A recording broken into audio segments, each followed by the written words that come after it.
From K2TV Wyoming's sports leader, here's this week's Friday Night Fast Break with Philip Bonatti and Hallie Jones. Welcome back to another edition of the Friday Night Fast Break. It's bracket season, and I could not be more excited, Hallie.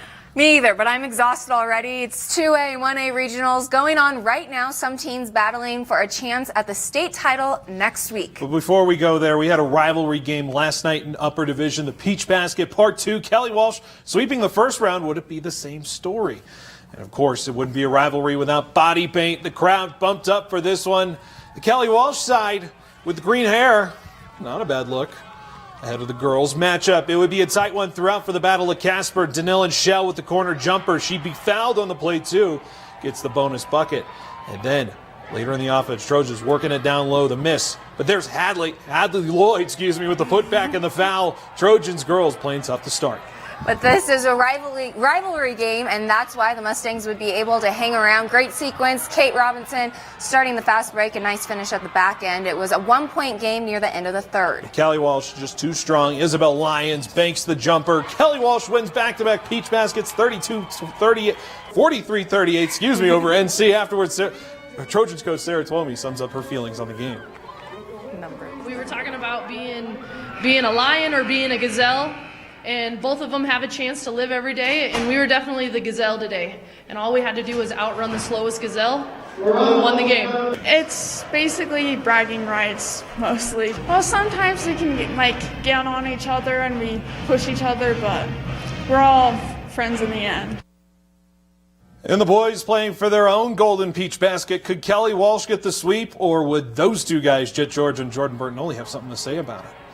Well, NC starting out slow. They wouldn't have a basket for the first 6 minutes of the game until Wilkes Jackson takes it hard to the rim and puts it up and under. Good finish there. And then inside out action. Carson Johnson to Ryan Sorensen finds a wide open Jet George under the bucket for two. Easy as peach pie, but then Michael Bradley finding Davian McAdam the speed to get the lay-in, averaging 21.5 points per game. Trojans leading scorer pumped up after forcing a timeout.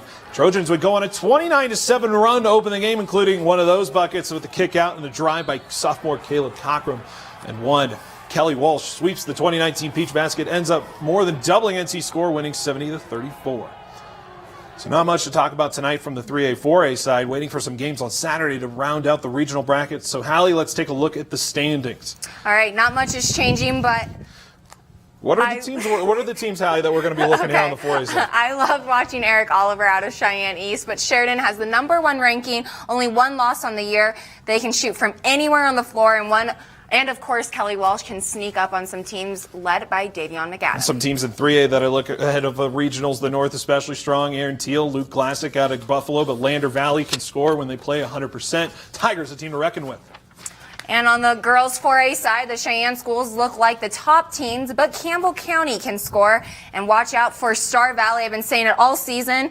I think they may be the Cinderella team. And on the 3A side, there's only one team, Douglas. The question is, who can stop them? They can score inside. They can score outside. They can defend. They can play fast. They can play slow. It does not matter. I think they are unstoppable. So that's the upper division standings, but we shift to regionals going on right now. And we enlisted the help of our own Ryan Berger with our semifinal recap out in the 1A East regionals in Douglas. Ryan? Wrapping up here in Douglas for day 2 of 1A regionals. We now have a clearer picture of what states will look like, as well as the 1A regional championship tomorrow. Let's recap the winner's side of the bracket. Upton Bobcats versus the HEM Miners to kick off the winner's circle. Braden Bruce will fire from 3 and follow his own miss, but watch this leaner pocket pass to Jaden Kaler. Collects and then goes up strong. Nifty pass here by Dylan Barrett of the Bobcats, but Brennan Reeves is not impressed. He smothers and blocks it. Watch Jess Claycomb and Reese Barrett play catch here. A couple passes back and forth, and then with the half almost expired, it's Claycomb with a long ball, longest of the tournament. Kaler then goes baseline to feed Clayton Louderback in the corner, who misses but never stops moving. Gets it back and gets a tough finish at the rim for the and one. Upton wins 70-51. The Bobcats defended well despite giving up some size, but head coach Joe Samuelson said being smaller is no big deal. It's nothing different than what we're used to. We're very used to being the small team. We've always been small since I've been here. Last year we were 2A, and so being 2A, we were always the smallest team on the court. But as long as we're fighting, as long as we're battling, as long as we're containing and doing the right stuff, we should always be competitive. We should always be able to do well on the glass. Next on the slate, it's HEM and Arvada Claremont. It was the Kristen Clausen and Michaela Oski show in round 2. Here, Oski spins and passes to Clausen, who steps inside and hits a jumper. You feed me, I'll feed you. This time, Clausen to Oski. Jump hook looks sweet. Oski to Clausen. She drives to her spot, picks and pops again for another mid-range. Then for an exclamation point, Clausen leaks out, and the Panthers make the Miners pay. Arvada Claremont wins 41-23. Here's Coach Sarah Walker on her dynamic duo. The luxury of having that is that if one girl's having a tough shooting night, she knows that she has 2 or 3 teammates that are going to be able to step up to the plate. I couldn't be more pleased with the way those 2 players, Kristen Clausen and McKenna Oski, stepped up tonight for us. They're both team captains and really just in the moment kind of embraced what the challenge was and got the job done. And Linglefort, Laramie, and Casey for a chance to go to the regional championship. The Dodgers led for most of the game, getting to the basket at will. Here's Cordell Faulkner with a small guy on him, and it's bully ball to the rim. But Casey tightened down on defense in the fourth quarter. And that's when Dion Ely went to work after a turnover. Watch the fake, the drive, the floater, and one. The Buckaroos' defense was suffocating down the stretch. Caden Riley can't hit from point blank, and it's Casey pushing the pace. Nathan Largent ahead of the defense gets it back to Ely, who drives and gets the hoop plus the harm. Comeback complete. The Casey Buckaroos roar all the way back to win 60-52 thanks to some tenacious defense. Here's Jason Humble on what sparked the win. You know, at the end we put a little press on, got some turnovers, made some baskets after the turnovers, and I thought that was the difference. At them, they were running a triangle and 2 on us, and you know, I told them we have to attack the basket and be strong with the ball. They got a lot of big kids, and I thought that was kind of the difference maker in the end, and like I said, up in our defense. So it's Upton and Casey for the boys' side of the Regional 1A Championship. Still one half of the girls' side unknown, but we'll continue to give you updates as we hear them. But till then, in Douglas, Ryan Berger, K2 News.